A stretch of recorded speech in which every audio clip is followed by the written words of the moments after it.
Hi.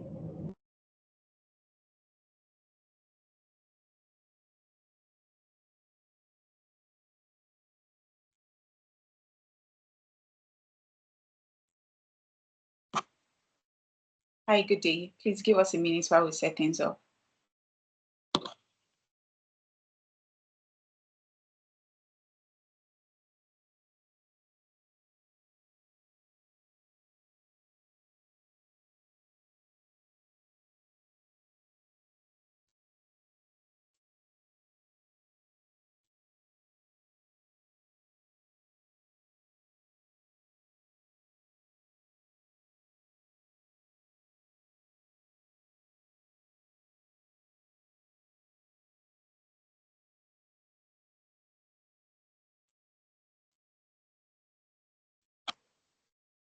Hi, everyone. Please, if you can hear me, can you indicate?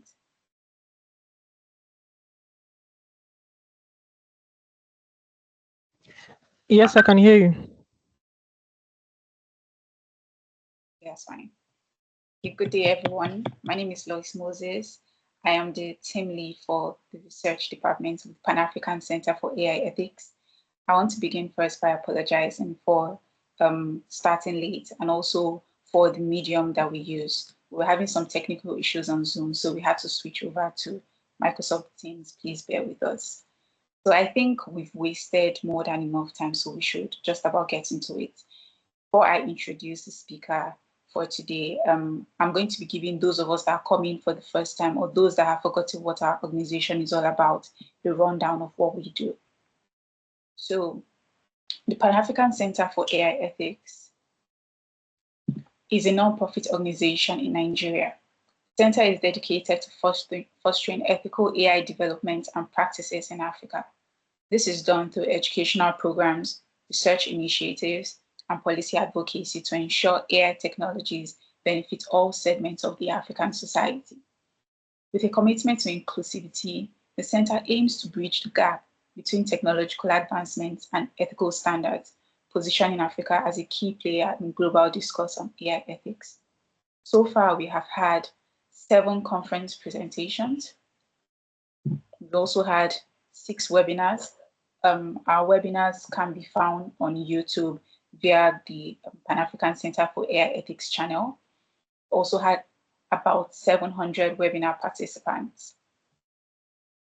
Our vision is shaping the future of Africa's AI landscape to reflect the ethical and responsible dimensions of the African society. And the center's mission is to ensure that AI design, deployment, and use align with Africa's ethical standards and values. We are committed to promoting human-centric AI within the African context. What do we do? Well, we are committed to ensuring the ethical development and advancement of responsible AI. Our organization focuses on key concepts related to fairness, accountability, transparency, and overall human welfare.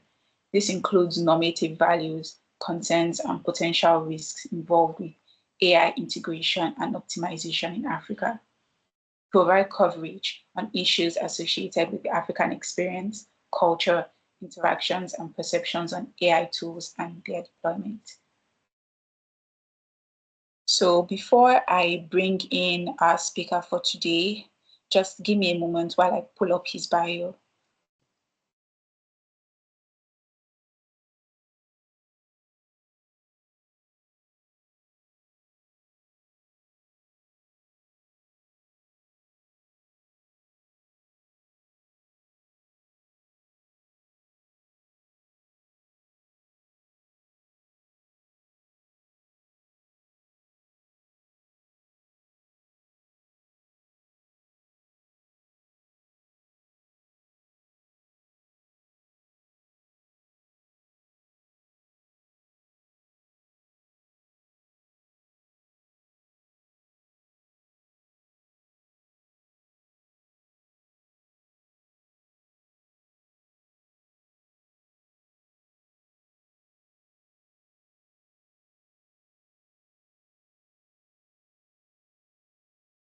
So let me start by saying that our wonderful session for today is going to be taken by Mr. Raymond Amumpare. I don't know if I'm pronouncing the surname correctly. Please correct me if I'm That's not. right. That's right. Okay, so I'm going to be giving you a brief rundown on his biography before we get into things. So Mr. Raymond here is a Ugandan lawyer with a passion for keeping the digital world fair and safe. He's fascinated by technology and how it shapes our lives, and he believes that laws should protect people in the new digital age. Raymond started his legal journey at the Ugandan Christian University, where he, while pursuing his Bachelor of Laws, quickly realized that the internet needed strong rules to keep it secure. He further refined his expertise through a postgraduate diploma in legal practice from the Law Development Center in Uganda, equipping him to advertly navigate the complexities of the digital rights advocacy. Today, Raymond is at the heart of shaping Africa's tech future. As a team lead at the Center for Artificial Intelligence Ethics and Governance in Africa, he's working hard to make sure AI is developed, deployed, and used responsibly. He's also the youngest ever member of the Advisory Council for the Africa Data Governance Hub, where he acts as a trusted advisor on data governance and helping to create the rules that protect our personal information. As a Master of Laws candidate at the prestigious Makerere University, Raymond is exploring the exciting world where law and AI meet. He's determined to find ways to use AI for good while making sure it doesn't harm anyone. Essentially, Raymond is a real-world problem solver who's using his legal brain to create a better digital future for Africa. So please help me in welcoming Raymond through leaving your reactions on this platform. Mr. Raymond, passing the floor over to you. Yes, thank you and is it good afternoon in West Africa, or it's still good morning like here in East Africa? But thank you, and yes, I hope you all are having a good day. My name is Raymond Amumpire, and I will be facilitating a session on the role of AI in criminal justice. Just to confirm, can you see my slides? Yes. All right, so once again, you all are welcome. And welcome to this presentation. So I will look at a few things, introducing AI in criminal justice, and also help us understand the applications of AI in criminal justice. Explore some of the opportunities that we have for the application of AI in criminal justice, and then the global issues around the use of AI in criminal justice. I'll also try to explore some of the ethical principles and challenges. I see you have already covered ethics, data privacy and protection, as well as decision making in your summer school, and I congratulate you upon those. So we'll be sharing some knowledge on the ethical principles and issues or challenges that arise out of the application of AI in criminal justice. Legal and regulatory considerations, some of them. Then the role of stakeholders, you and I, the community, the global community, some recommendations, and as well as try to explore the trajectory that the use of AI in criminal justice is trying to will be taking in the future, sort of like predict some trends, and then we can conclude.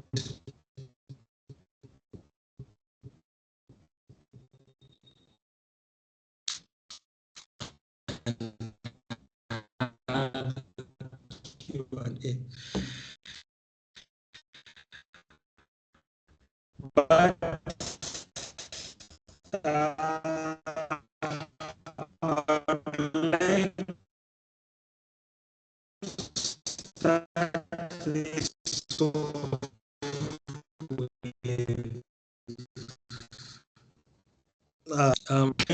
to some of positives. And the rate is estimated at a staggering 24%, and 88% as an accuracy percentage for identifying the potential for criminal behavior patterns. AI also has the power to assist in matching evidence to suspects, with an accuracy of 95%. We'll see later on in the slides when it comes to the use of AI-powered systems in forensics and DNA and whatnot under criminal justice. AI algorithms can also help in early identification, of potential criminal hotspots. And the rate here is projected to be at 82%.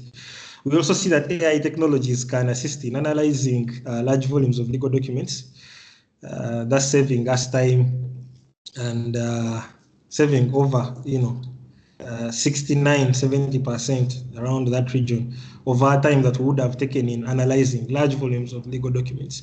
We know that AI has large language models, machine learning algorithms, and so on, have the power to skim through some of these legal documents, pleadings, charge sheets and indictments, but also cases that have been submitted, and as well as analyze things that have been collected down at the police station, and so on and so forth. So skim through them at unprecedented speed. We also see AI leading to the reduction of backlog for cases by 45%. And this is interesting given that Africa usually, criminal justice or our justice system usually struggles with the issue of backlog. So to have technology that can help us reduce some of these pending cases by up to 45% is really, a step in the right direction. We can always supplant it with other means of reducing case backlog and pending cases, but it's really interesting to see how the implementation of AI in our criminal justice system can bring that down.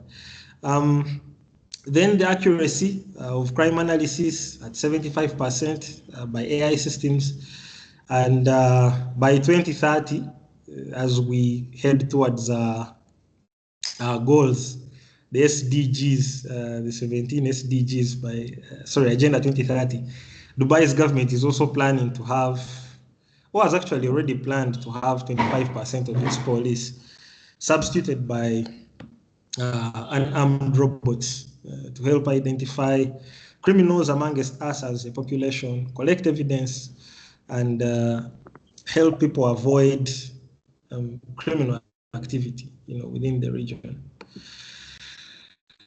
Well, welcome once again, and I'll go into a brief introduction to AI in criminal justice.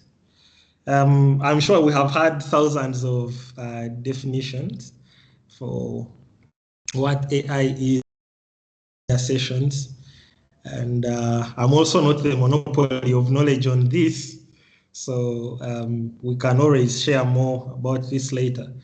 But the definition I have is that AI refers to the development of computer systems which are capable of performing tasks that would typically require your intelligence as humans, such as learning, reasoning, problem solving, and decision making.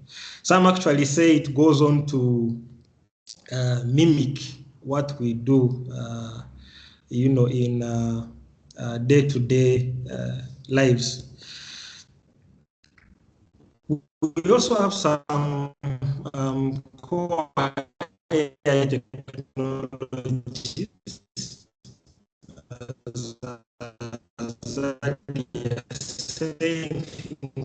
like machine learning, natural language processing, that's NLP, robotics.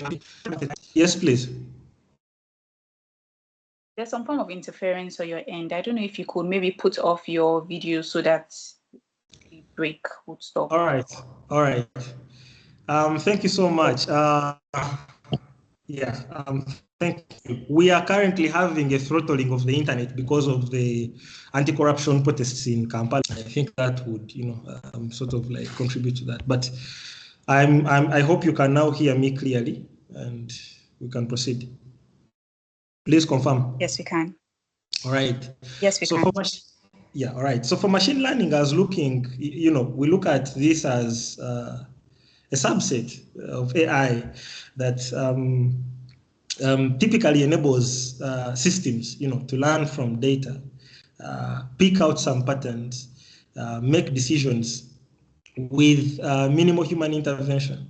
Okay, so for us in criminal justice, as the people involved in criminal justice, lawyers, police, the judiciary, and so on, we look at leveraging the power that machine learning has in things like risk assessment, predictive policing, forensic analysis, and the rest, as we will see throughout this discussion that we will have. As for natural language processing, or NLP, we look at tech that would allow machines to not only interpret but also understand human language. Okay, so we can use that in legal document analysis. We can use it in electronic discovery or e-discovery, and the rest. For computer vision, here we see tech that enables systems to interpret, analyze, and visualize information from the world, such as images and videos. And this is, so important, so crucial to the criminal justice system, because computer vision is ideally applied in things like facial recognition, video surveillance. Sure, from the cities where we come from, we have closed circuit televisions and so on and so forth. But also in areas like forensic investigations, computer vision would be very, very key in analyzing that visual information as and when it comes in to the party concerned, in the criminal justice value chain, be it from police or from the scene of crime officers who are who are actually at the scene of crime, then to when it comes into the station, then processing it and packaging it as evidence to send it into the court system, and so on and so forth. And then for the process automation via robotics, we look at automation of routine tasks, routine rule-based tasks, such as filling out forms, managing case files in our criminal justice system as Africa. And these would ideally streamline how we administer justice, the administrative processes within the justice system. Then we also have predictive analytics. And under predictive analytics, really, we look at systems that have the power to analyze historical data, but also predict sort of like future analysis. That's why we have predictions, be it weather predictions, be it predictions in criminal justice and so on. For us to be able to have that reasonable foresight, and say with reasonable foreseeability that crime rates will be high by 2030, or crime rates will have gone down because of XYZ, certain economic factors and other social dynamics will factor in and reduce crime or exacerbate crime, and so on and so forth. So predictive analytics, we use those just to forecast, crime trends, assess the risk of reoffending or recidivism, as it would be called by the professionals, and also, help us know where to put certain resources, because our majority of our systems are usually resource constrained here in Africa. So for us to be able to leverage a technology that gives us the power to understand how we can actually allocate certain resources that we have would be very important. The other thing maybe to look at would be predictive policing tools, and these include any policing strategy or tactic that develops and uses information and advanced analysis to inform forward-thinking crime prevention. And this is a quote from the National Institute of Justice in the United States. But anything that gives us the power, gives us the edge to use information and analyze that information to inform forward-looking thinking, that foreseeability is something that we would consider under predictive analysis. For those of us who usually watch what goes on, in the United States, even from the Black Lives Matter, were able to know who was responsible for the death of George Floyd through some of these things that they have. So things like body cam for the police, the driver tablet, the cradle point router, the dash cam, and the dash camera, all of these, okay, sort of like to illustrate a system of this not only what we have in the criminal justice sector, but we have this and more. So these are some of the things that AI can help us do. Bettering the interconnectability, processing some of the data we collect from these things like dash cameras, body cameras, processing all these, then giving results, and so on and so forth, is really one way of looking.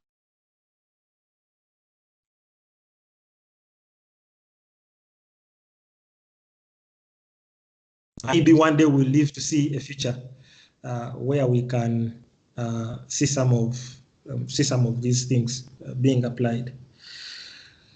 Okay, so next really would look at how AI is applied in our criminal justice system. And really here I would wish to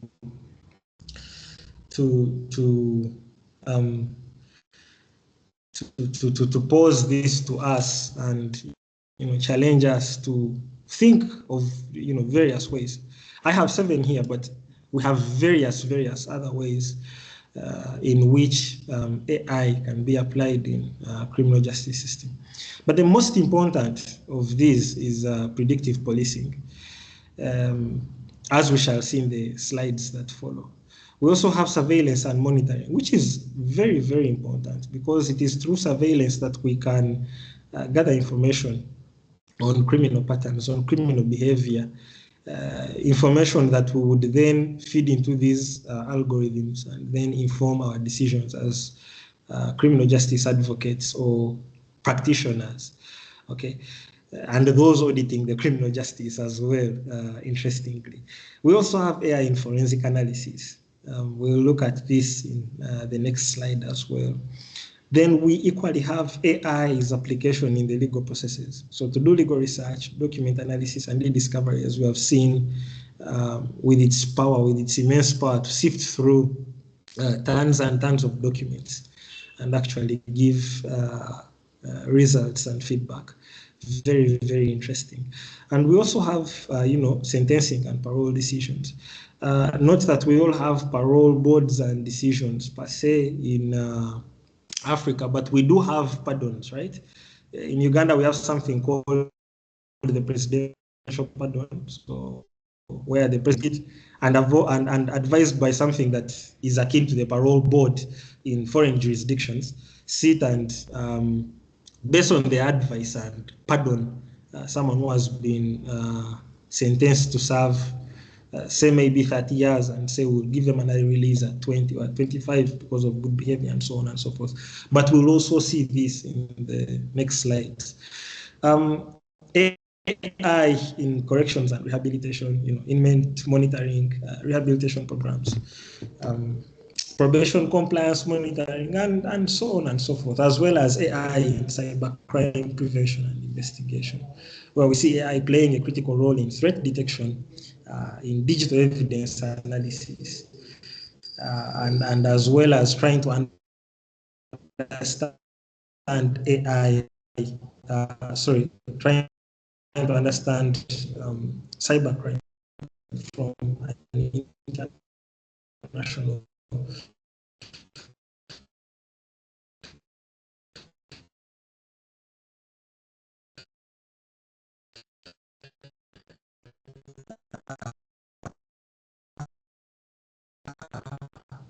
some of these all these make our justice system more efficient, and we are really thankful to the power that AI gives us to be able to realize and actualize some of these things. Administrative tasks being streamlined, and this makes the system more efficient. We also have improved accuracy, where we see data-driven insights, error reduction. Although we still say we should have human oversight when it comes to the use of these technologies, we know that these technologies reduce error, and as we have been seeing in the statistics at the start of this presentation, that AI has the power to actually reduce errors that we would not see because we are tired, or because we want to go home in the evening, or because we are stressed or something, or just something you might not see as a human being. The body is infallible, but you can always rely on these technologies, well, to a certain extent, not fully, to a certain extent, to help you reduce some of these, point out these errors, and then reduce them. Predictive policing, very, very important. We will see this, risk assessment and sentencing equally. Enhanced surveillance and crime detection as another opportunity that it presents, but also forensic analysis, and all these giving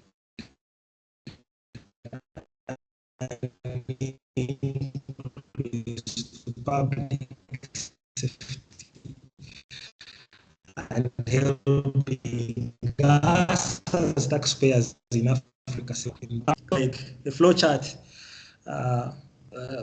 although it's not necessarily a complete representation of these tools, but it's something that helps one understand how we actually, use these things, from pre-trial risk assessment tools, or something that I'll refer to as RATs, in the next slides.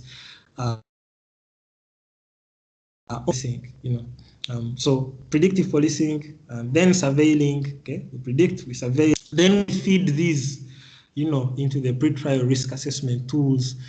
We go ahead to sentence, then use the same in prison management as we were seeing in the previous slides. Parole, and then go back to the same. So we flow in that sort of system that shows how these technologies used in our criminal justice cycle. All right. So I wish to delve into predictive policing, because I did mention that it's one of the most important roles that AI does play in our criminal justice. So under predictive policing, we look at things like crime pattern analysis. Then also look at risk assessment models. Previously, we called them risk assessment tools in this flowchart. But we'll also look at those and then see the advantages that we pick from these two and so on.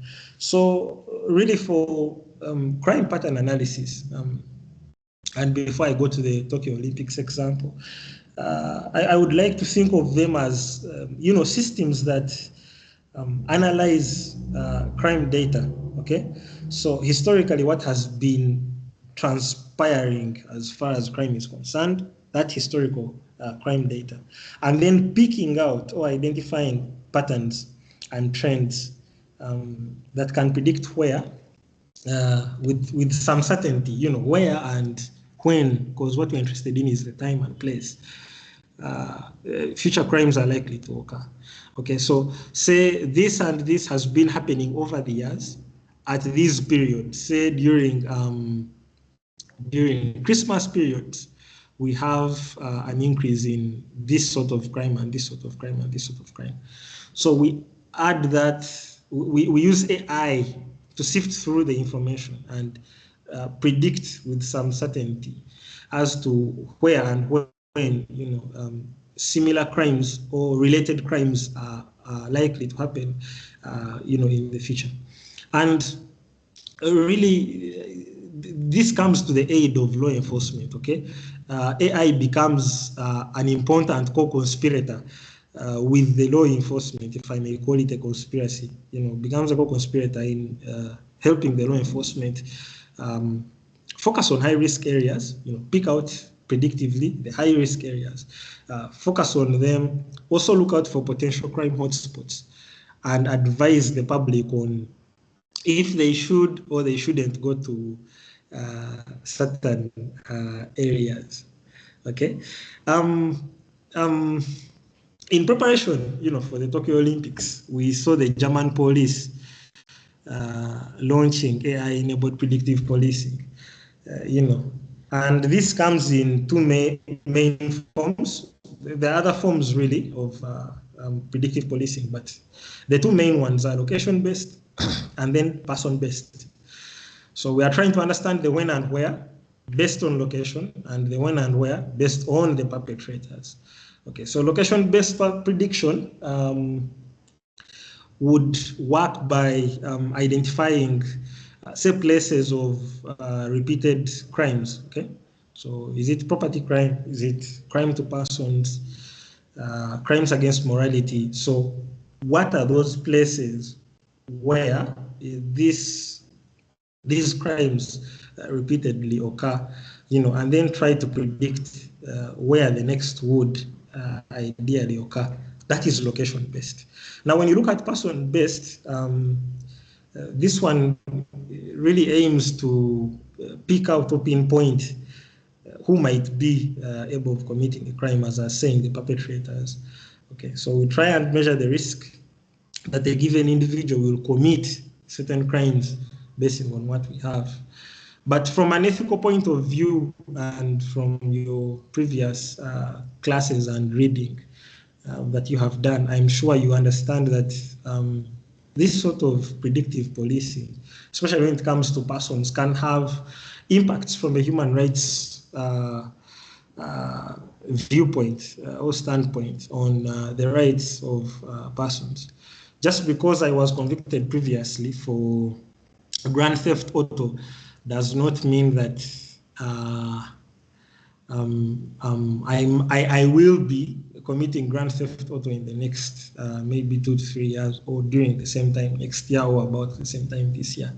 As we'll see, bias and lack of fairness and transparency can actually tarnish some of the results of these algorithms when it comes to predictive policing and the other work that the systems help us do. Then for risk assessment models, I would think of models that help us assess various factors. Okay, so look at socioeconomic conditions, looking at criminal activity as it is and as it has been in the past, looking at environmental data, and all of these in a bid to predict the likelihood, of crime in specific areas and aiding in crime prevention efforts. The good of having these predictive policing models and tools that we get as a benefit of using AI in the criminal justice system is how we handle our resources. Okay.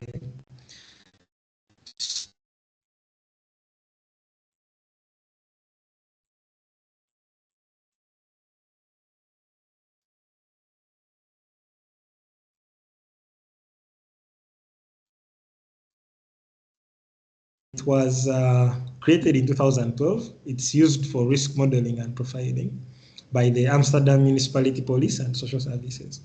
So this model really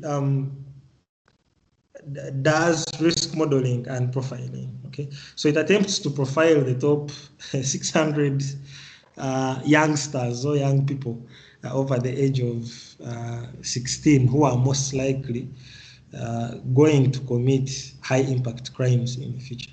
Okay, So it would be very fascinating to actually understand, more and deeper as to how this system applies and does the work of picking those who are most at risk of committing high impact crime in the future. We also see predictive policing in the UK. The National Data Analytics Solution created by the West Midlands Police under the UK Home Office and other police forces. That's also used for risk assessment and profiling. So it's a data, the NDA solution is a data analytics, risk assessment and crime prediction tool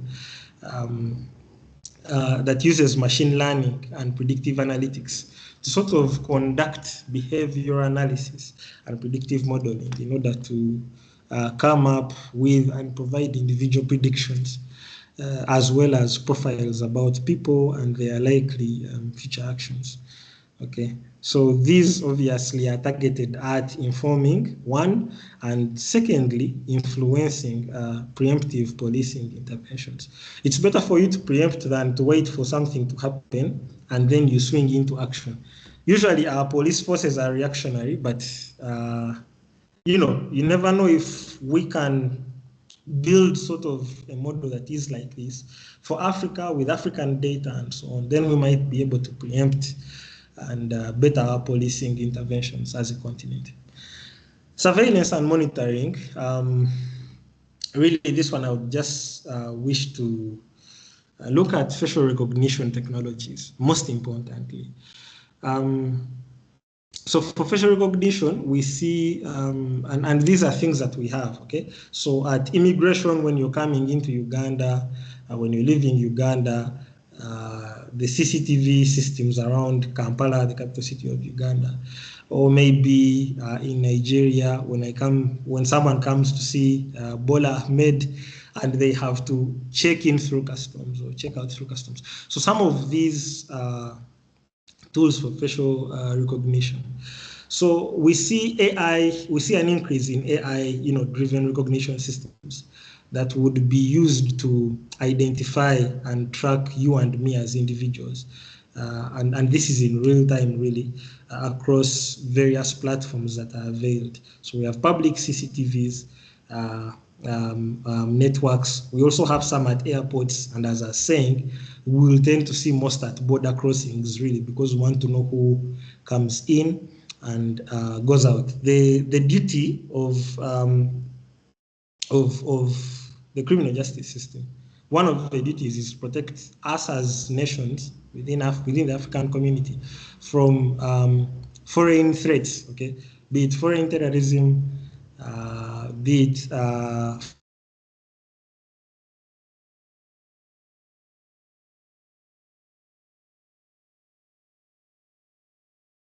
foreign various border points. All right.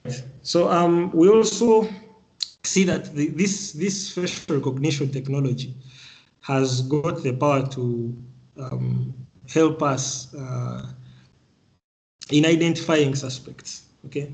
Using facial recognition technology.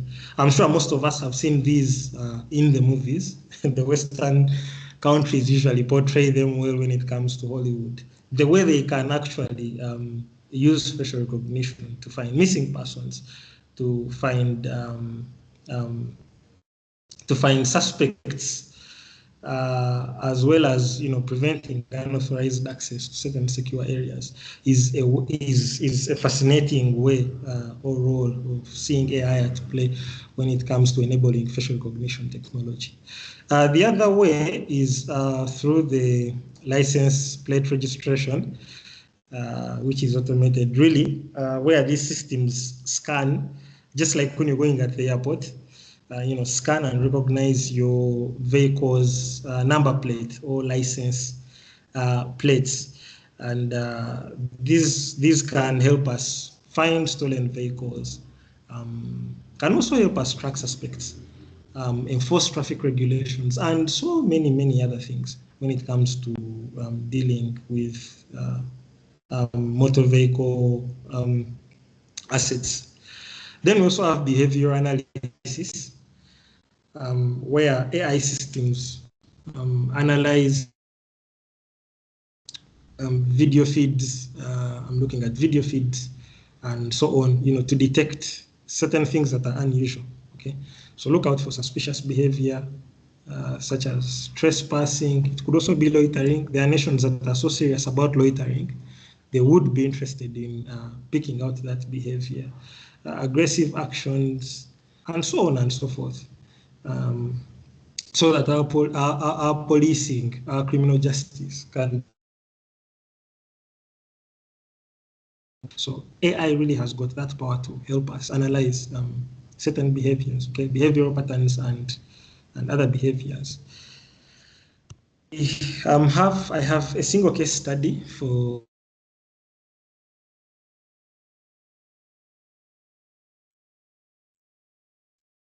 China, China and its facial recognition and social credit system.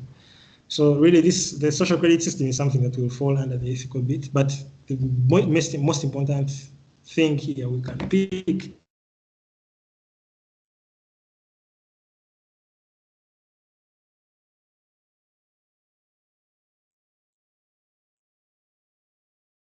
we see extensive deployment of this technology integrated into a broader social credit system, where you monitor individuals' behavior in public spaces, assess their trustworthiness based on various activities, including legal compliance. So if you are surveilled and you're someone who is always in riots or doing this and that, then we would score you, would socially credit you basing on that. See your trustworthiness to the Chinese Communist Party and so on and so forth. And the outcome of these systems is that they have been effective in enforcing law and order. But like I was saying, there's always so many debates around civil liberties, privacy and ethical implications that these have on mass surveillance. I picked this from one of the stories about China drafting rules on the use of facial recognition technology that was reported by Reuters about this time last year. Then we also have AI in forensic analysis. Really here we are looking at DNA since its event in around the 80s, then fingerprint analysis, digital forensics, and as we shall see, the issue of convolution when it comes to multiple DNAs at certain places. So really DNA analysis, we see AI enhancing the accuracy and speed of how we analyze, and this allows our forensic scientists under the criminal justice system to match these samples efficiently and with greater precision. Okay. We also see these tools helping us to interpret complex genetic data, right? And this leads to more concrete and more reliable forensic results, which is very, very important because this area of forensic analysis deals with the area of evidence, right? So the evidence that the crime was committed. The DNA, so maybe you strangled someone and while they're trying to defend themselves, they scratched you and your DNA is under their nails. AI vests upon us more power to actually analyze at unprecedented accuracy and speed these DNA that we can find under the nails of the deceased, for example, to help and identify or try to get leads as to who the accused were, whether it is the person we have in custody or whether it is someone who is still at large and we need to continue doing the investigation. For fingerprint analysis, we have these prints on our fingers, all of us, but really AI helps improve the matching of our fingerprints by analyzing those minimal details, okay, the points within our fingerprints, the so minimal points within our fingerprints, and then comparing them with existing databases. And again, accuracy and speed is an advantage that AI brings forth to the criminal justice system. Doing this very fast with precision is what AI actually gives us. So traditionally we would do it, but doing it the traditional way would mean taking more time, using more resources. How about just having an algorithm that will do these, in the shortest time possible, shortest time possible, and then giving us some results. Then digital forensics is very important, especially when you're looking at things like cybercrime, both white collar and whatnot, that is cyber, really. The role that AI plays in analyzing digital evidence is very important. So we are looking at things like emails, we are looking at your social media activity. It could also be your chats on your phone, and any other electronic records according to the various Computer Misuse Acts that we have, Electronic Signatures Acts. I'm sure they define electronic records, but these vary, of course, from jurisdiction to jurisdiction. But AI has the power to help us analyze this digital evidence by sifting through large volumes of digital data and identifying what is relevant, so that we do not spend months on a wild goose chase trying to find things and in the end they are irrelevant. So finding relevant information. Also, you can look at uncovering hidden connections, really, that were hidden and we might not have had the ability to see them. And this really betters and supports the investigative infrastructure under the criminal justice system. Now, the issue of DNA mixture, really, convolution, is something that we also need to look at. And here, convolution happens when you have various DNAs. Say a crime happened at my home or at my office where I am, and at the crime scene, police was able to collect various DNAs, right? DNA belonging to someone who was here 5 minutes ago, and yet the crime was committed 3 minutes ago. Okay, so the time of death is estimated at around, say, 1:10 p.m., say 1:20 p.m. West African time, and then this person was here at 1 sharp and left at around like 5 minutes past 1. But their DNA is within or in the area. This case study really looks at that, at how deconvolution happens and how we can try to use AI to solve past the inconsistencies that arise in deconvolution. So there is a team of researchers at the Syracuse University who have partnered with the New York City office of the Chief Medical Examiner's Department to investigate a new or novel machine learning based method of mixture convolution. Okay, when that happens, these guys have now tried to come up with a machine learning based method that would help us understand how some of these things actually happened. So it uses data mining and AI algorithms to separate and identify, pick out individual DNA profiles, okay? And this helps us minimize the potential of weakness that is inherent in using one approach in isolation.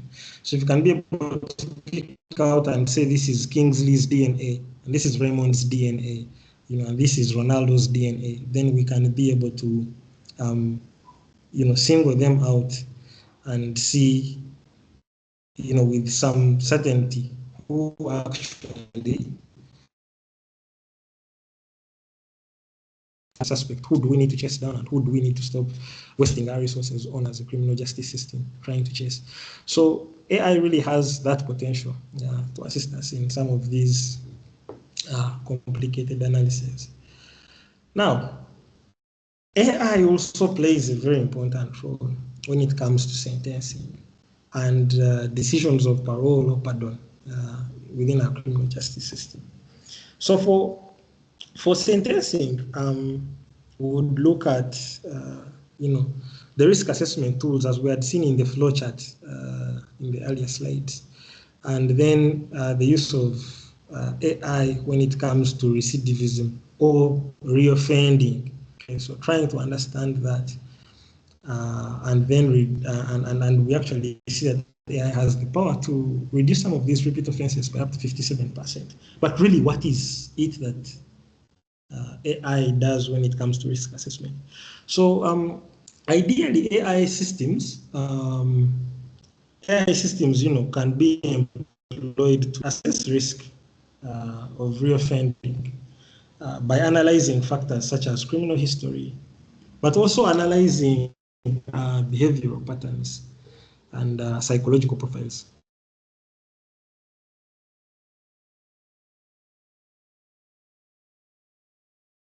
Determine, but then we cannot base on them to understand criminal history because it's something that happens before.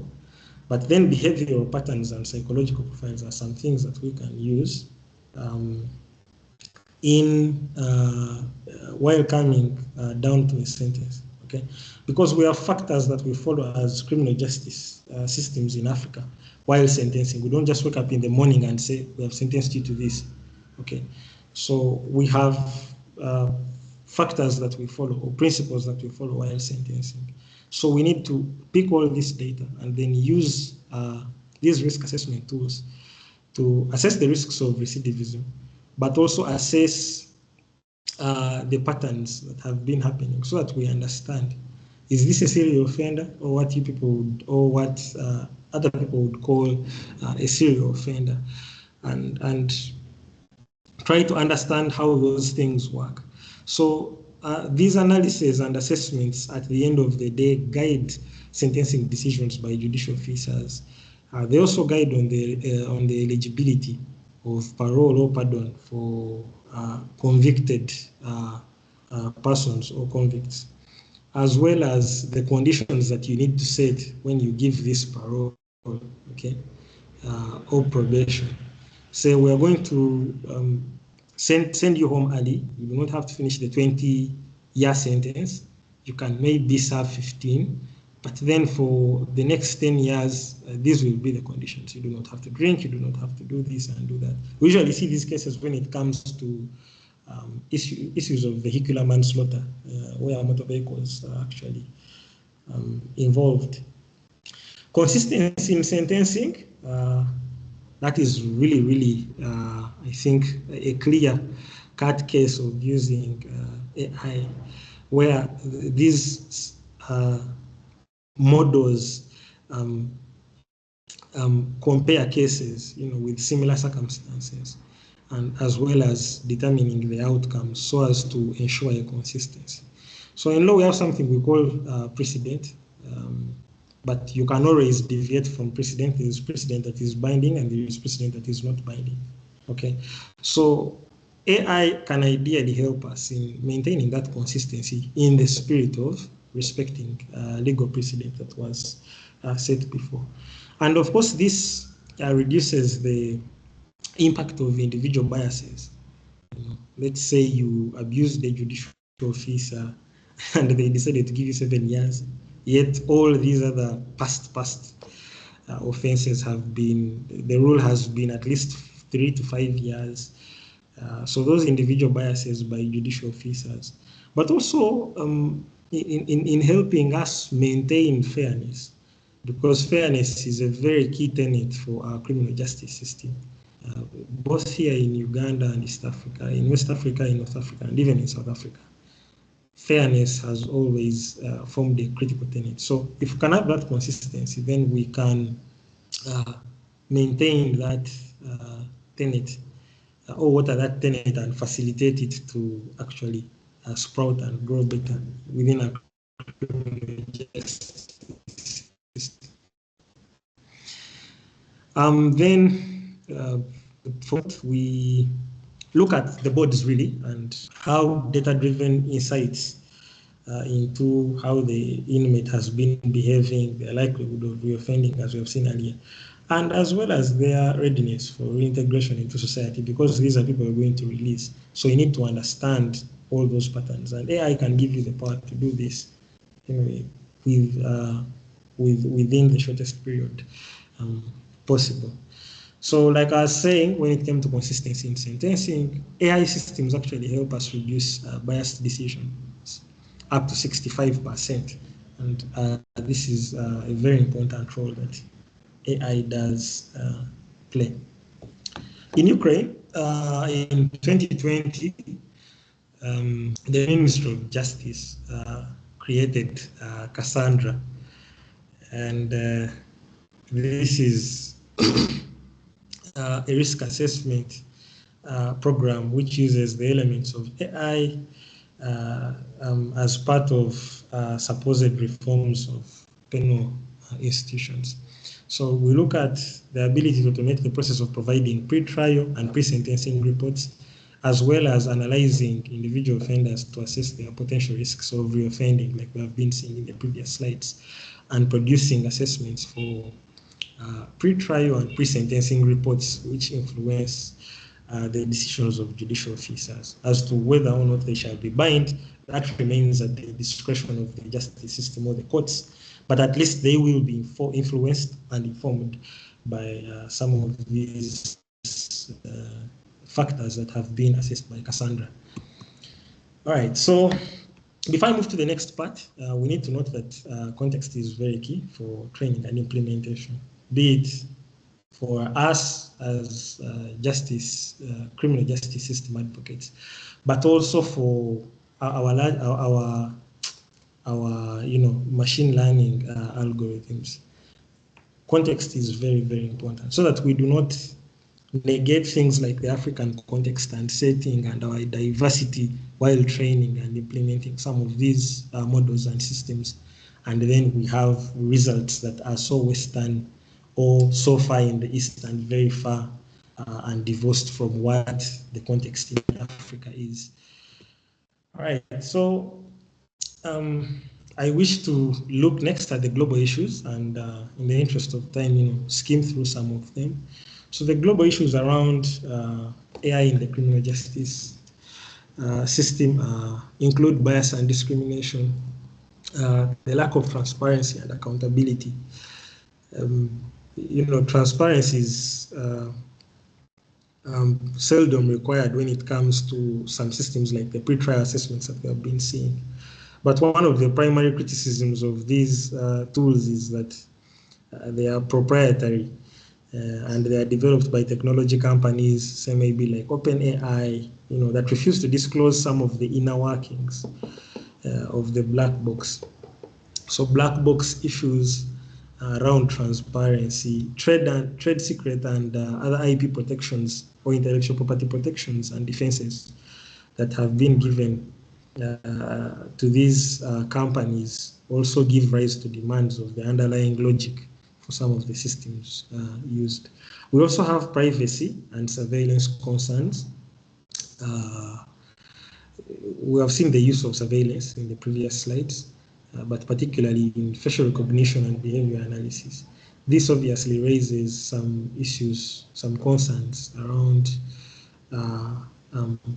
privacy, okay? And the impact of these is that they threaten individuals. As they grow, they threaten our privacy as individuals, our civil liberties, and they can also result in abuse of power by authoritarian and other dictatorial regimes. For example, here, back at home in Uganda, and so on and so forth. These repressive regimes can actually use those abuse power and erode democratic freedoms. There's issues to deal with cross-border cybercrime, issues to deal with the technological divide and inequality. Really, technological divide and inequality is a factor that has been there, has been existent or inherent in most systems across the continent in Africa. It's not like this is the first time we are getting it, but the issues of the digital divide still remain. They have been there, they are still there, and we as a continent really need to take greater strides to curing some of these issues around the digital divide. Then when it comes to inequality, we can look at two things. Previously, as an African continent, we had gender identity as you know, a factor of inequality. So women against men, men being favored traditionally more than the women, and then us moving towards affirmative action. But recently, with the proliferation of Western ideology, we have had now, you know, the other ground aside gender identity being sexual orientation. So that can also be one of the factors that form basis for inequality when it comes to global issues around AI in our criminal justice system. We also still have human rights and ethical dilemmas. These 2 to 3 classes before. Then the issue of standardization and global cooperation still remains important because we see that there is a lack of standardized practices and cooperation among its nations while developing and regulating AI. So EU will sit and have a trilogue and discuss the EU AI Act. Then they will leave out the world. They will leave out, say, maybe Africa. And then the West will have its own approach, and China will have its own approach. Okay, so all those, you know, the lack of a global standard and lack of cooperation really still forms an issue. FYI, the United States really have left their thing to the market players. They have a pro-innovation approach. The UK, United Kingdom, not the EU, but the UK, has a human rights-centric approach. And for China, we really know what happens when it comes to China. It's state control all the way. All right. So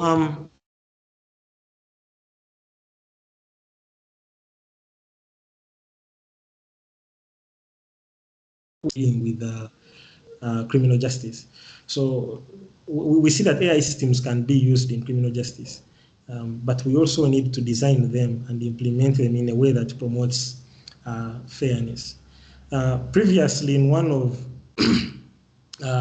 the trainings I was attending at the Center for AI and Digital Policy in the United States, we learned that development of AI, be it for the criminal justice system or for other for other systems of society, should respect society, should respect rule of law, democracy, but also respect human rights. So areas of justice and fairness, you know, ensuring that individuals are treated equitably without bias and discrimination, and so on and so forth, fall there under. We also have the issue of accountability and transparency. Really, this has been overarching if you look at our presentation, and I'm sure through the past classes, you have seen this come up over and over again. AI systems really need to be transparent in their operations, and the entities developing them, the entities deploying them, as well as the entities using them, for example, criminal justice departments, should be accountable for some of the outcomes of AI systems and AI algorithms. So this means that we need to ensure AI algorithms are explainable, and we also need to make sure that there is a clear chain of responsibility as to the decisions that are made by these algorithms. For privacy and data protection, we understand that when you're developing AI, when you're training these models, you're training them on data. So personal data and data that you collect from elsewhere really form the biggest the biggest, most substantive raw material that we use to train some of these models.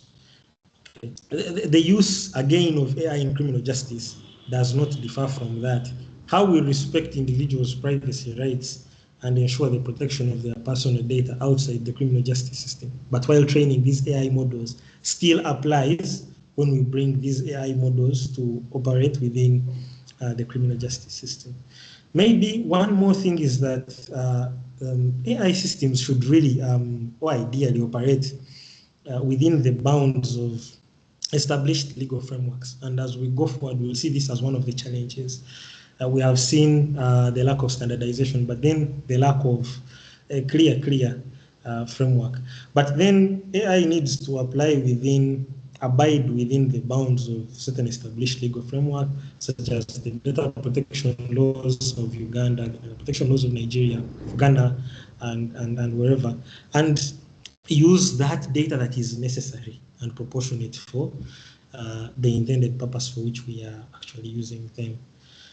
When it comes to autonomy and human dignity in our criminal justice system, the use of AI applications should respect human dignity and uphold the autonomy of us as individuals.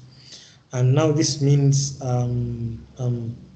ensuring that AI systems do not undermine individuals. That is one of the things. Don't undermine us. Don't undermine our rights to make our own decisions in a system, because there is that these algorithms can turn us into data points and just leave it at that. But we still assert our rights, our individual rights to make our own decisions and not to be treated as such. So ideally, its application as AI in our criminal justice system should complement human judgment rather than supplanting or replacing it. And this would ideally ensure that individuals like you and me and other people in the criminal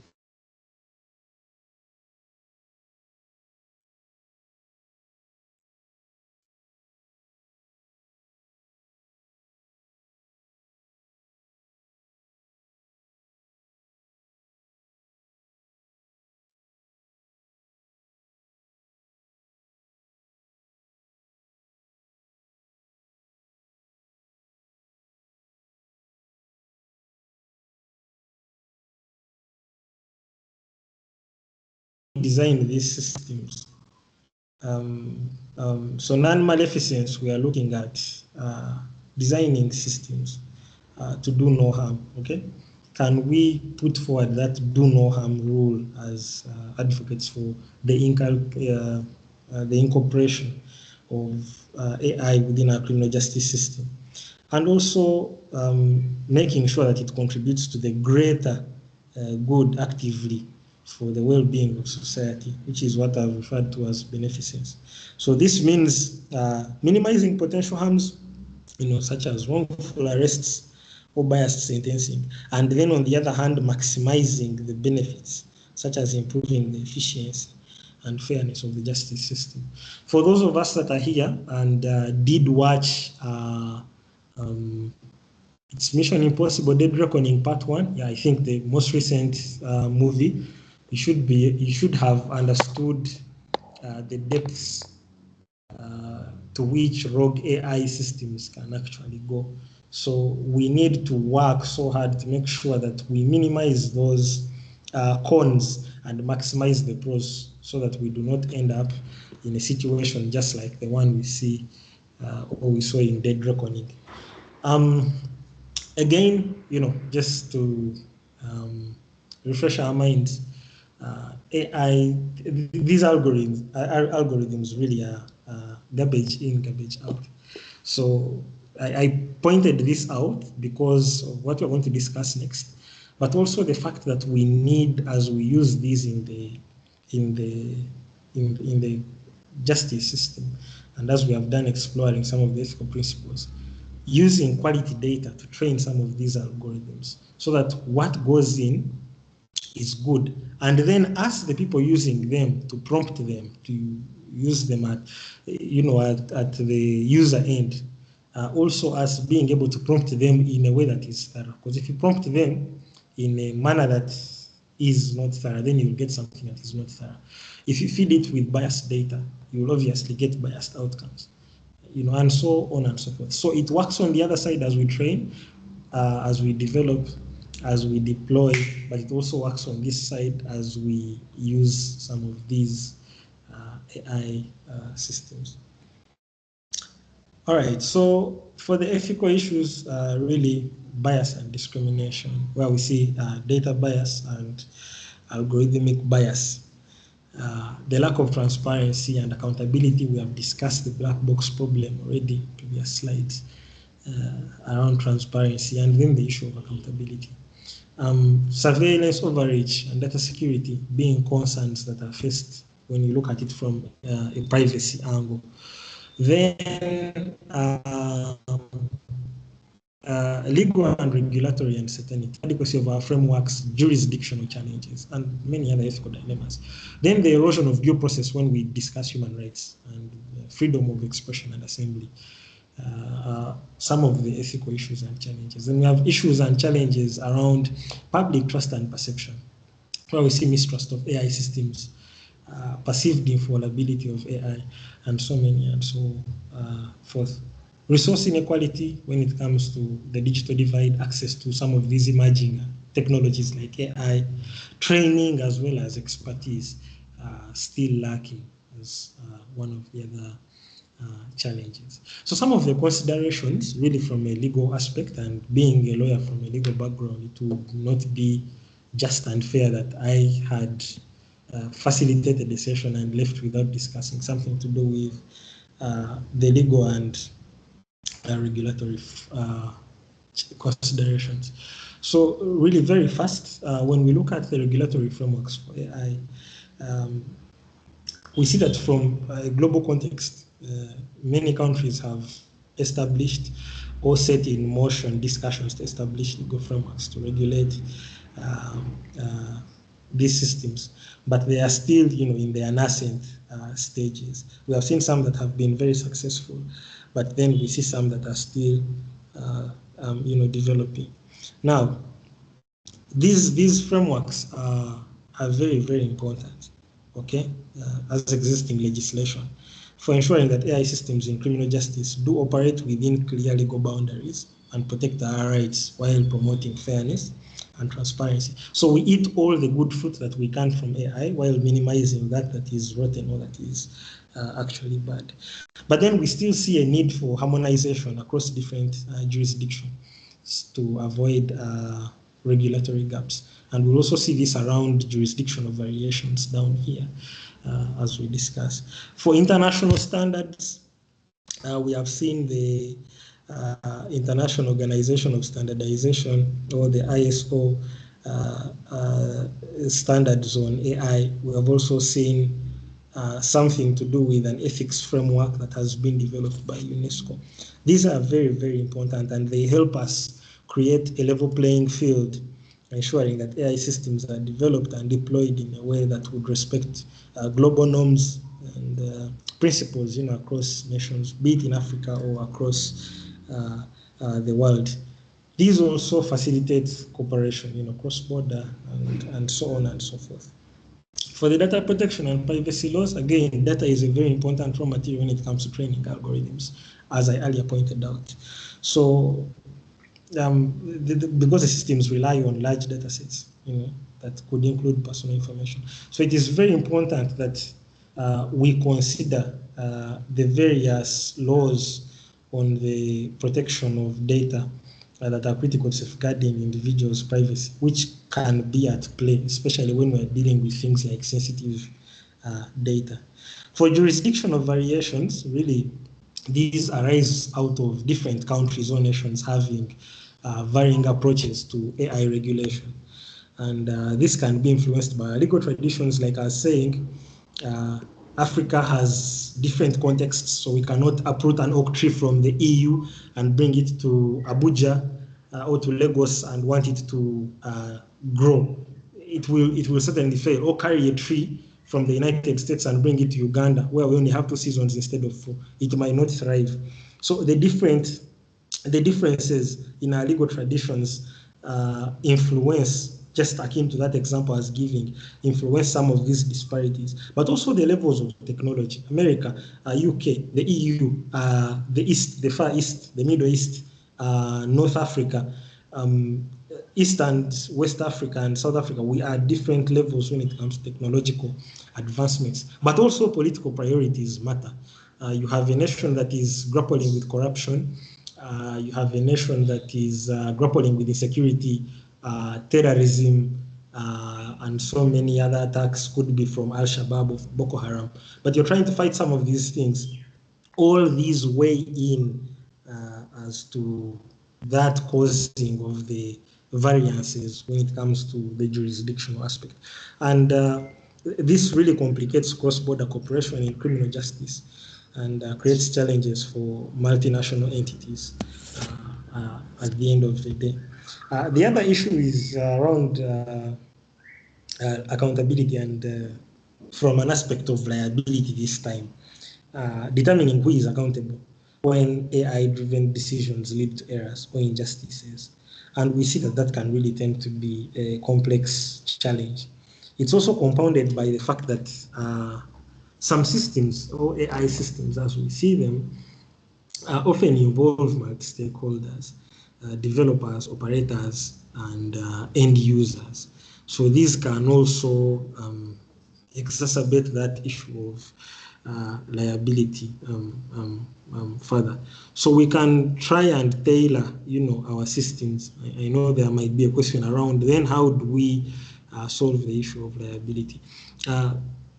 Clarifying accountability and liability issues within our legal frameworks ahead of time, trying to see these ahead of time and deal with them is very, very important for us, but also ensuring that all parties involved in the deployment and operation of AI systems in our criminal justice system are held responsible for their actions is also equally very important. We also have human rights considerations, but this really falls to ethical use and human rights, because sometimes the deployment of AI in criminal justice can raise questions around human rights, particularly the right to a fair trial, protection from discrimination, and the right to privacy, given that bias and discrimination can tend to be inherent in data sets or in algorithms themselves once they are developed. So all these considerations really are crucial for ensuring that AI technologies are used responsibly, ethically, and in a manner that upholds the rule of law. All right, so stakeholders equally have a role to play. Law enforcement has an important role when it comes to implementation because they are the law enforcement authorities. But then they have another role in training and ensuring accountability of these systems. So training the public, but also training their own enforcement officers when it comes to the first factor or first role of implementation. As lawyers and policymakers, development of legal frameworks that are sound, that conform to ethical standards, and establishing oversight mechanisms remains our role. For the developers out there, ethical designing, design and development is very important, because design and development is the start, then you have deployment and use that is responsible. So responsible and ethical design and development, but also continuous improvement of these systems is very, very important. For the legal professionals, again, advocating, educating, and litigating.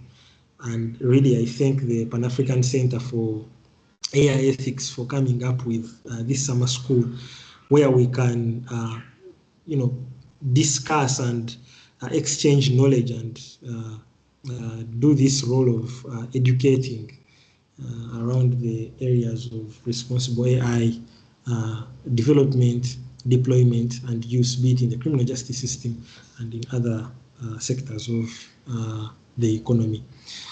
Advocacy groups and civil society, these really play the watchdog role. They're the ones that keep pressure on the developers, on policymakers, but also create public awareness and community engagement.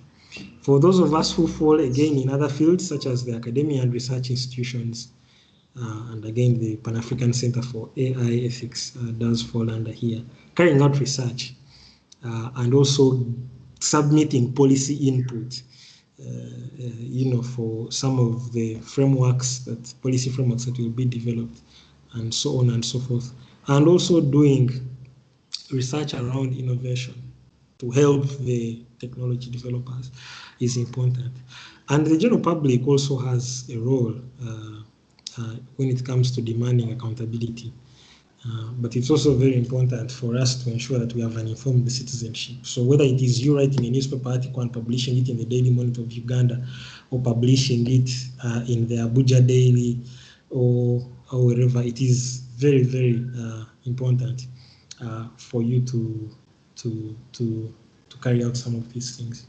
So I came up with 2 recommendations around transparency and accountability, and also how we can safeguard ourselves against discrimination.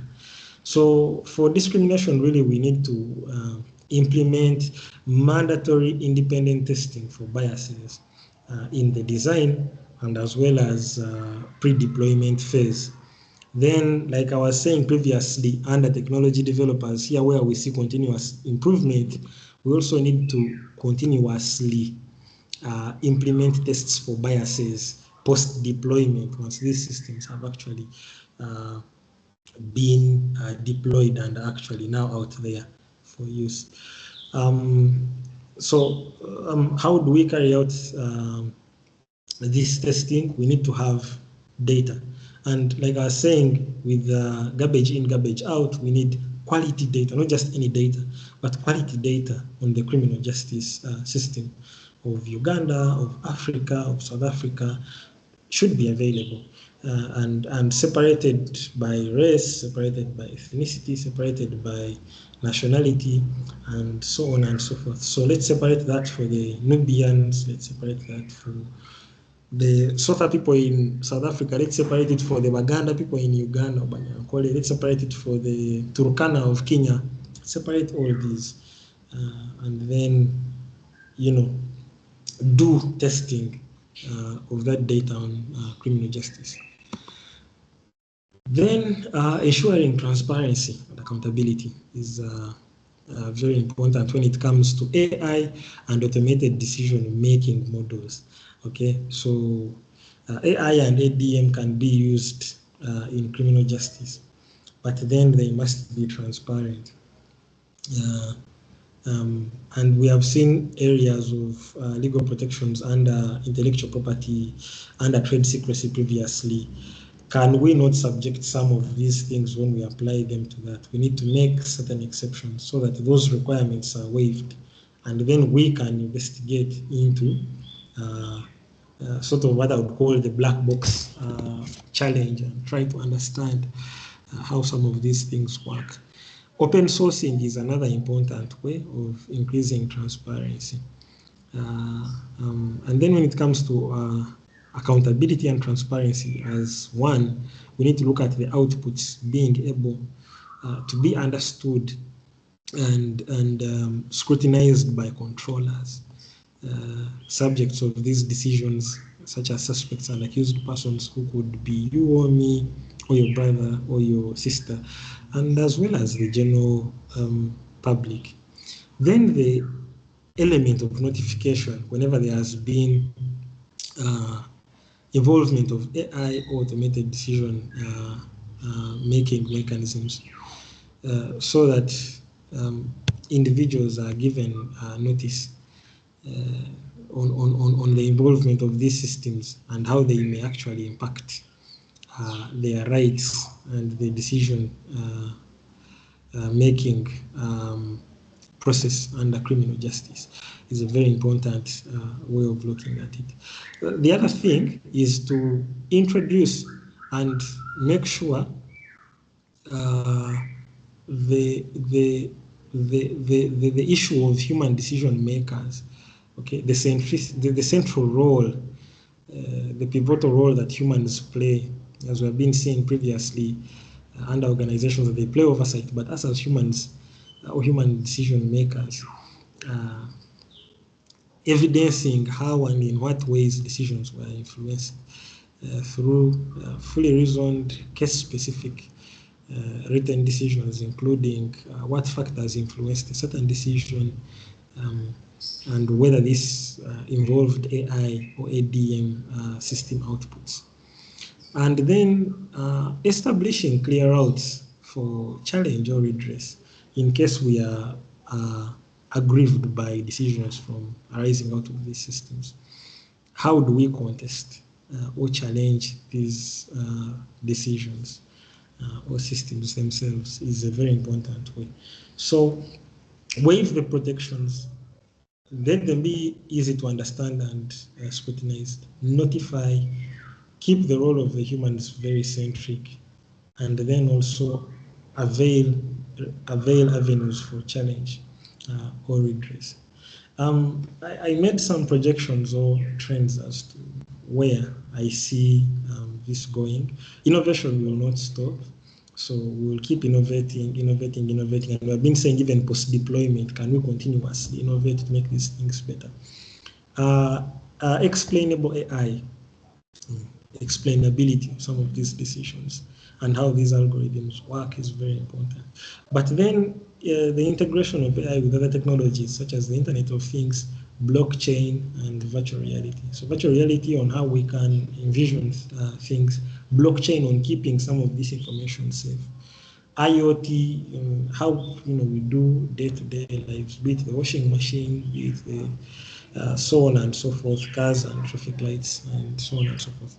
Then AI in judicial processes, the assistance in legal research will continue, and the use of virtual courtrooms will also increase. But of course, again, this is subject to what we were saying earlier, the level of development of technology, as well as AI-enhanced sentencing. Then from a regulatory perspective, innovations around regulatory and legal aspects are also going to take shape as we move as a continent, Africa as different economies within Africa. And, down a path to making adaptive regulations. Because some of the regulations we have were made years ago, right? And some of these technologies move at breakneck speed. They evolve. Like I was saying at the start of this very slide, innovation keeps going on and happening. Can we have regulations that will be adaptive in a manner, not regulations that will be 10 years in the past, and yet the technology we are using currently is 10 years ahead or in the future of those regulations and laws. Then the monitoring of AI and human rights will continue and increase. Community engagement and education, via AI literacy programs, just like the summer school, community-driven AI development. So the role that the community plays is very, very important. We have that proverb of a child being raised by a community. Role that we play as a community will still remain central. Collaboration and data sharing cross-border and across the globe is expected to also increase and influence how we use AI in various sectors, be it criminal justice and other sectors. Then you have advanced predictive models. These obviously still remain very, very important, and these will continue to evolve and develop so that the criminal justice system just keeps getting better and better and better at predictive analysis and modeling. Now, we need to be reminded of the fundamentals, looking at what works, ensuring quality, but also fostering ethics as we develop, as we deploy, and as we use AI systems across various sectors of the economy. Now, as I give my concluding remarks, we see that AI is really revolutionizing criminal justice. We have explored opportunities, but we've also seen some challenges. Discussions will continue, and like I was saying, we are not the monopoly of knowledge on this. We need to keep having these discussions back and forth on how we can increase the opportunities and decrease the challenges. Current applications like predictive policing and biometric systems have shown a potential for increased efficiency. And like I was saying in the like 2 slides back on trends, so that predictive policing is actually going to improve as we go ahead with time. The integration of AI in the criminal justice must be approached with caution. That needs to be there so that we caution whoever is onboarding it into their criminal justice to ensure that it enhances rather than undermines. And we do that by what we said in the first point, increasing opportunities and reducing the challenges, but also having avenues for discussion on how we can do some of those things. Then collaboration across disciplines, very key for developing fair and ethical systems, not just law, but law, other social sciences, medicine, and so on and so forth, various disciplines. Continued research and innovation are necessary to address some of the existing challenges and explore new possibilities. I'm sure as students of the summer school, you have explored some of the research that is published on the site for the Pan-African Center for AI Ethics. And, I hope that at the end of this summer school, you can be able to live with skills that will help you able to carry out research and innovate in ways that help us actually better some of these systems. And by balancing innovation with ethical considerations, we really can harness the potential of AI to create more a more just and effective criminal system for us as a country in Uganda. I thank you for being an attentive audience, and I apologize in case the network kept going on and off. We really have throttling in Uganda. I hope it gets better. So thank you for being an attentive audience. And to the host, if there are any questions, I would like to take and respond to some of them now. I see we have just a few minutes to go. Thank you so much.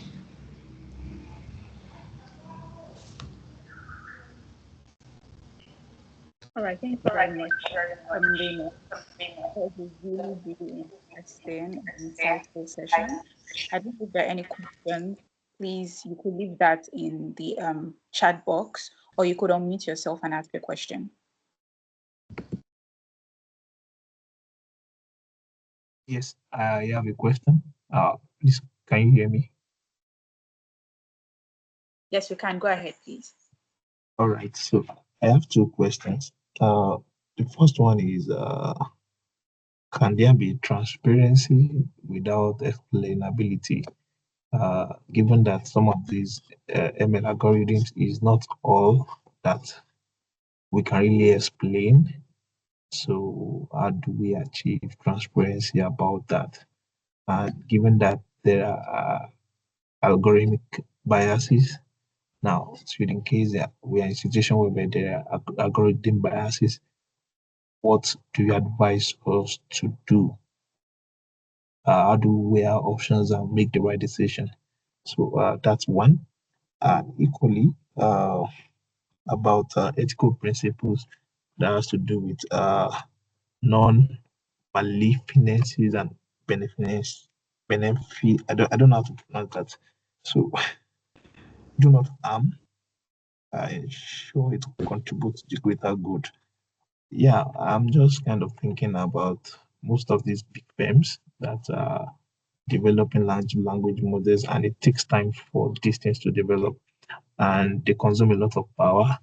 And as much as they're bringing in innovation for the good of people, they are easily contributing to carbon emission because they consume a lot of power and they're contributing. So now the question again is, what do we do in such a scenario? Should we limit the innovation we generate, or we should kind of, like, how do we do in that kind of sense? I'm using OpenAI as an example now, whereby they train the model for lots and lots of hours. And at the end of the day, we could see that, okay, these people are actually contributing to greenhouse emissions. So what do we do in such scenarios? Yeah.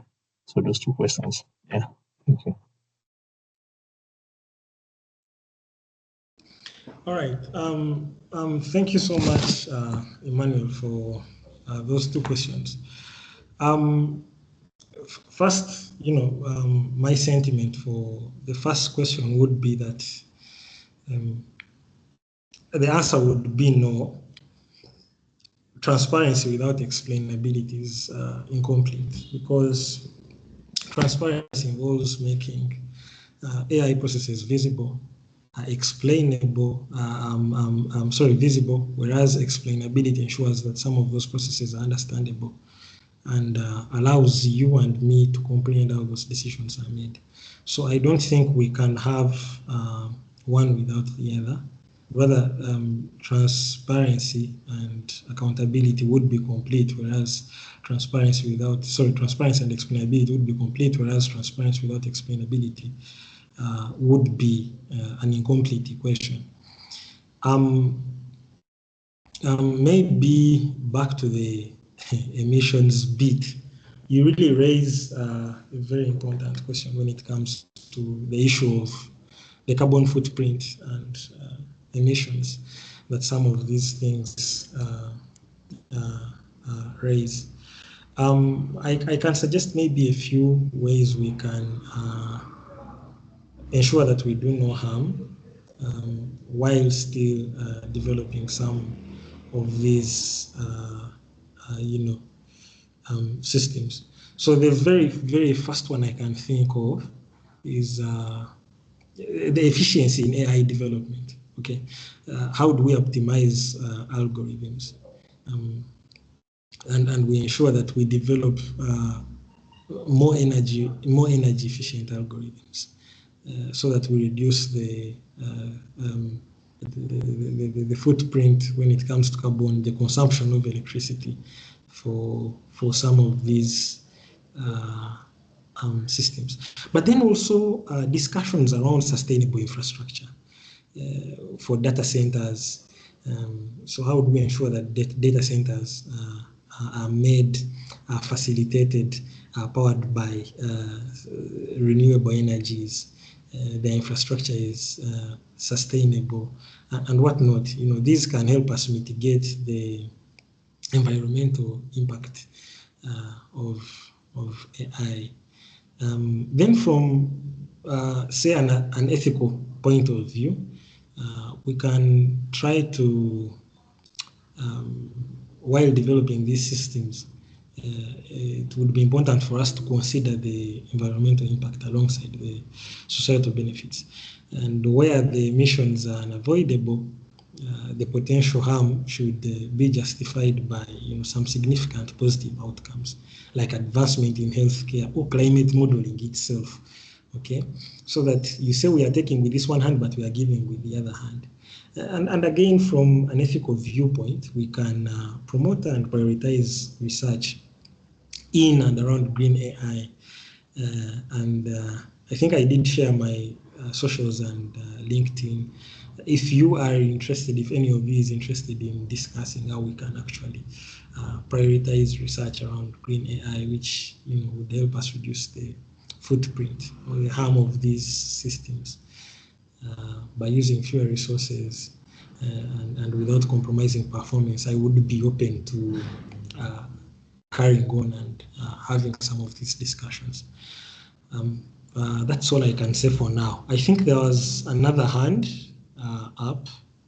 Host, over to you. Yeah, it's my hand that's up. Is it okay if I go? Yeah, sure. Yeah. Thank you, Raymond. So, based on your lecture today, you seem very positive about the use of AI in the criminal justice system.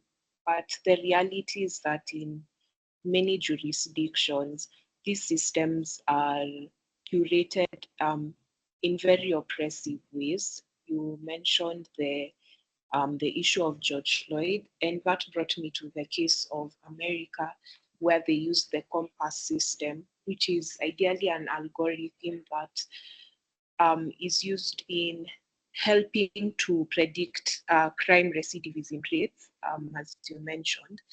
And even with the use of this AI system, there was a study that was shown to that COMPAS, it has no difference between bringing in random volunteers from the street and asking them questions to point towards predicting crime recidivism. So my question is, even with the societal structures that we have and all the shortcomings we see in the criminal justice system, and with that, with the same data sets that we are going to be feeding into these AI systems, don't you see that there's a bigger issue at risk when we are able to curate these models in a society that still hasn't been cured of the wrongs that it continually perpetrates within the criminal justice system? Yeah, thank you.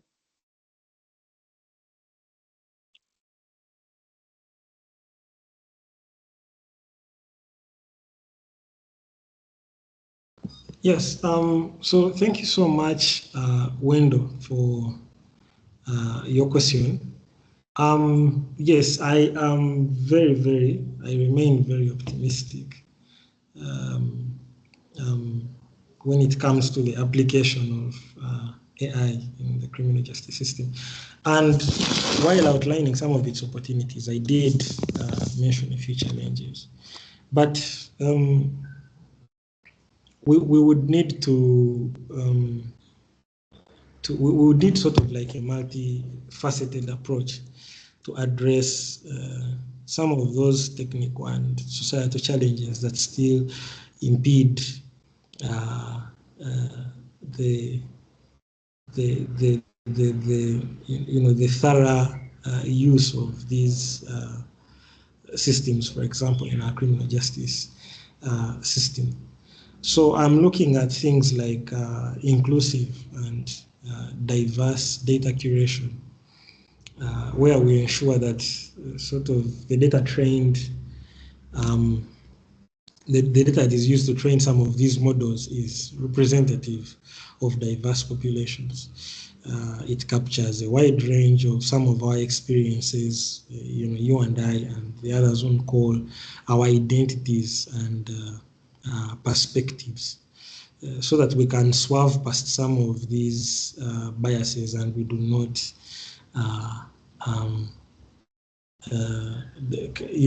have them or reinforce them or have them occur. But then the other thing is auditing AI for bias regularly. If we can regularly audit and scrutinize data sets for bias, and this is some of the things I was discussing in the last slides, so that we see if the underrepresented or marginalized groups are captured. We identify and correct any imbalances. It would go again to the root of how good this rollout for the AI systems in criminal justice, in the criminal justice system, limiting myself to the criminal justice system, would be.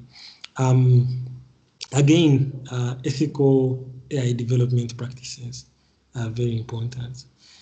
Having guidelines, we develop and enforce ethical guidelines that would prioritize fairness and human rights, as well as non-discrimination. That goes without saying. But also having interdisciplinary teams with diverse backgrounds. We assemble them, teams that include ethicists, sociologists, and representatives from marginalized communities. For example, the George Floyd incident was around the Black Lives, was actually gave birth to the Black Lives Matter movement. It did, or it was around the time, I really do not recall, but yeah, that was the issue. Marginalized communities around and biases around race and so on and so forth. So if we can assemble all those people from all those groups, ethicists, sociologists, representatives from those marginalized groups to guide the development of these AI systems, it would be very important.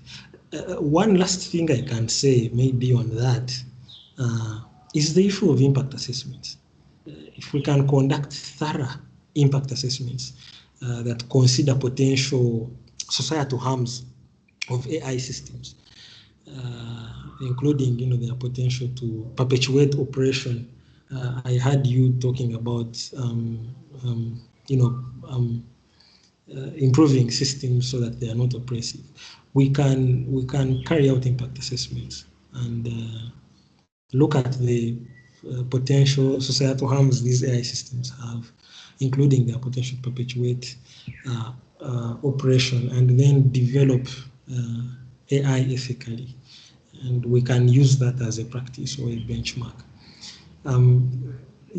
cultural and structural changes also still apply, challenging assumptions, education and awareness, continuous monitoring, and I think also iteration, that iterative design when it comes to AI, where you adopt an iterative design approach where sort of like AI models are continuously improved based on feedback, ethical reviews, and real world outcomes.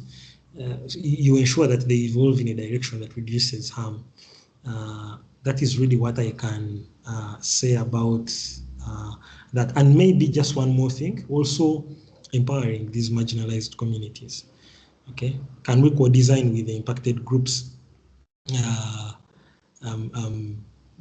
people who are at the end who are impacted and affected by these AI systems, and ensure that their needs and concerns are prioritized? That's a question. If we can do that, then well and good. Can we build their capacity by providing resources and training to empower those groups to participate actively in the development, in the research, but also in the governance of AI? It would also be very, very important. Thank you for your question once again, Wendo. That's it from me. Any other questions, host?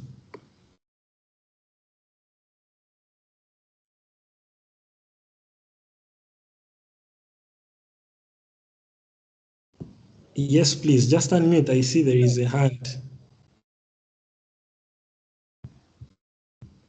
Good afternoon, Raymond. How are you?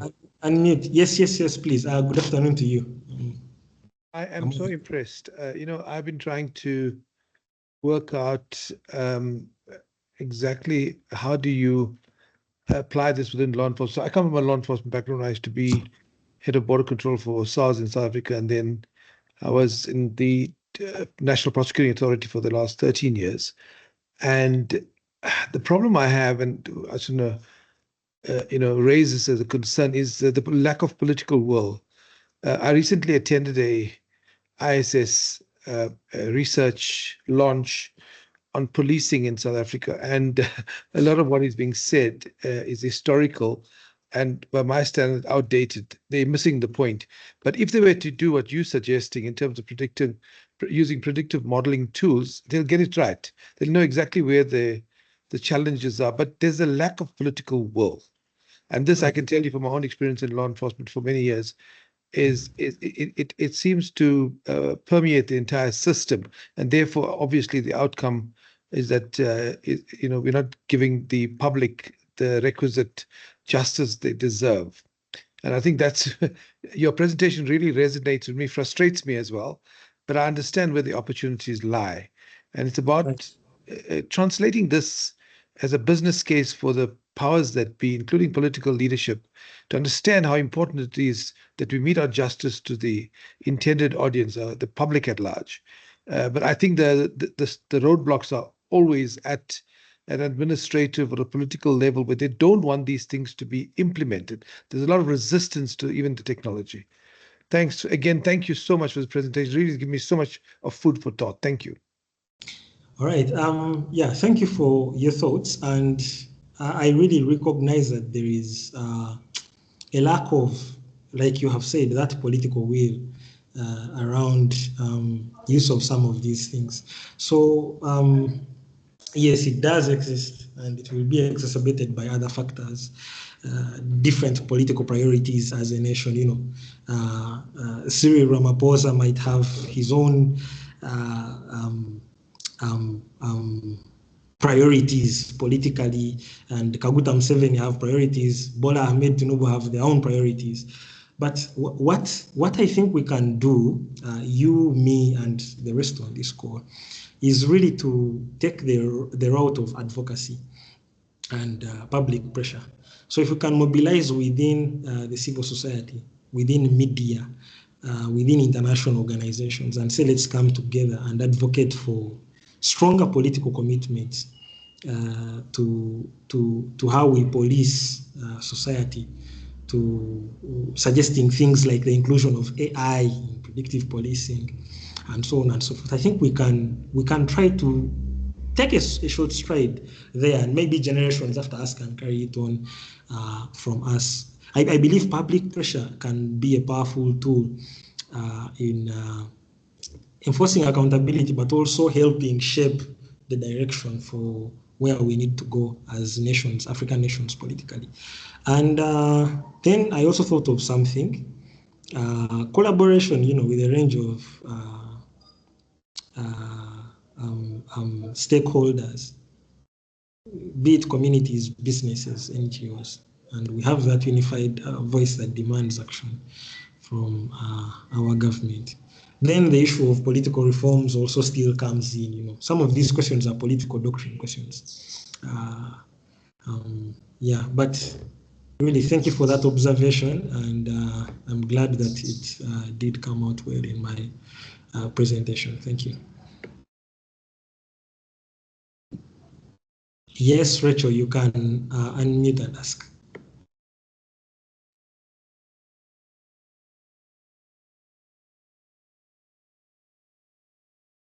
Rachel, you had the hand up? I think I saw Rachel's hand up. I don't know if that was up in error. Feel free to unmute and ask.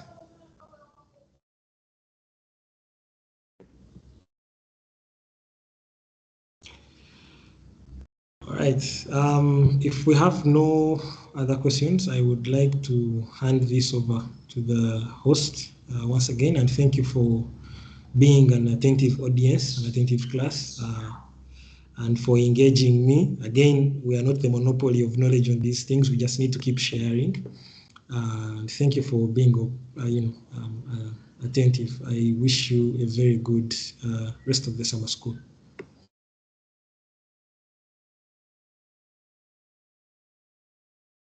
Raymond, please, before you go, I think Rachel had issues with her microphone, so she's not able to ask a question. I have told her to put her question in comment section, and you'll get to her on that. While she's typing Right. the question,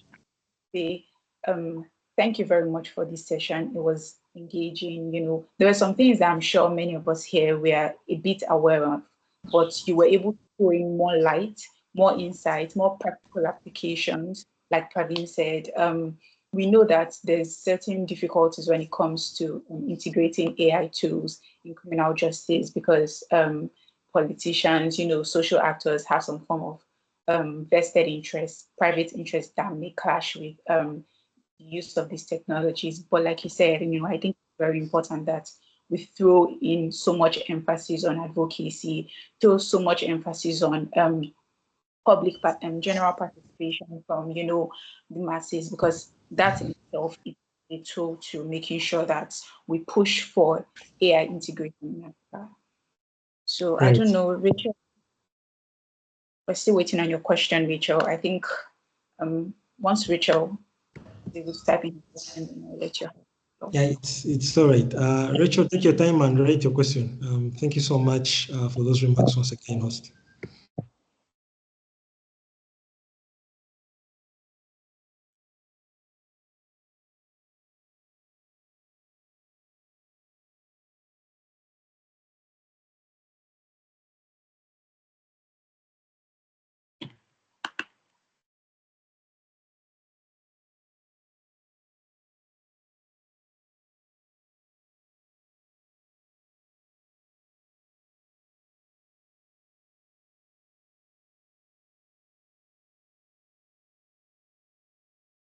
Okay, she said that she'll drop in her question on the WhatsApp group chat or send you a message on LinkedIn. So please watch out for Rachel's message. All right, all right. Thank you once again. Thank you so much. Before we go, based off of the session, I was thinking we'll just have like a short poll questions just to find out if everyone was listening in, to wrap things up. So the first question is, you could, put in your answers in the chat box, or you could unmute yourself to answer the questions. The first one is understanding AI applications in criminal justice.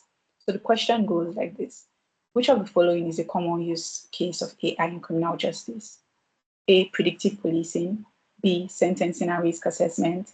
C, surveillance and facial recognition. D, all of the above. So we would appreciate if you leave your answers in the comment section, just to know how many persons were following up on classes today.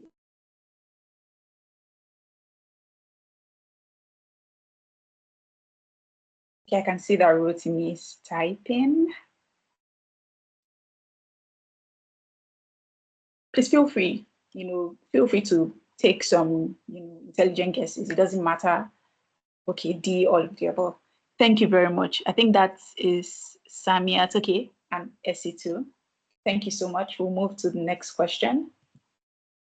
What are the major ethical concerns related to AI in criminal justice? A, increased efficiency in legal processes. B, potential for algorithmic bias and discrimination. C, reducing human error in decision making. D, automating routine administrative tasks.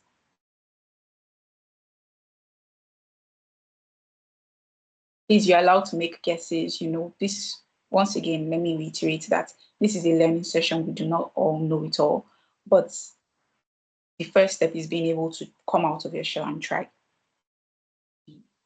Potential for algorithmic bias and discrimination.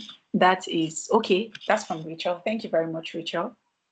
I think Praveen is still typing, so I'll wait for his answer before moving on.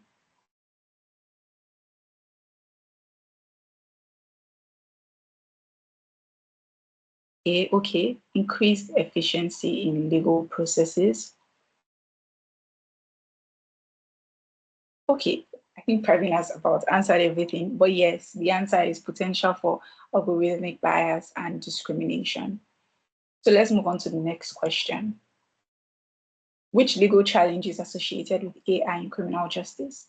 Lack of transparency in AI decision-making, AI's ability to learn from large data sets, speeding up judicial processes, or reducing the workload of law enforcement officers.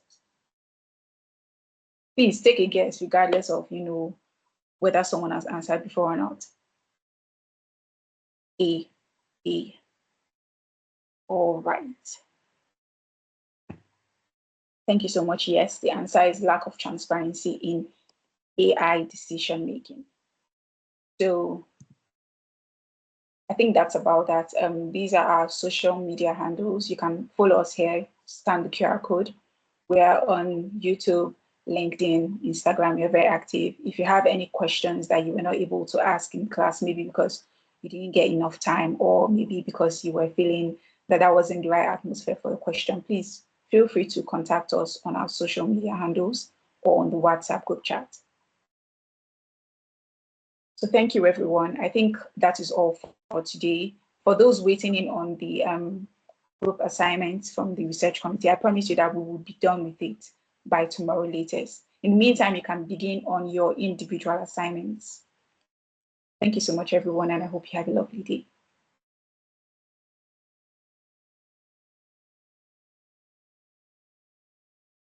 Thanks so much. All the best. Bye-bye. Bye.